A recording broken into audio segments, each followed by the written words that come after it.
Maliban sa chicharon, ano pa ang maingay kapag kinakain? Si Carla. Carla? Sino si Carla? Ako.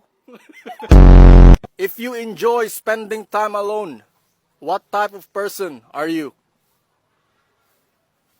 Inverter.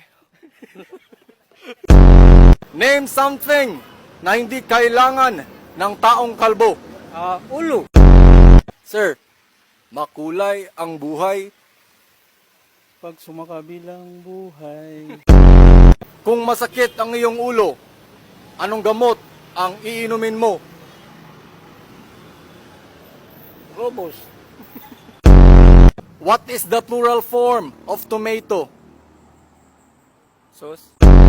Ano ang New Year's resolution mo ngayong bagong taon? Di na magpaparinig sa 2025. Ano pa? Dito lang ang iba dyan.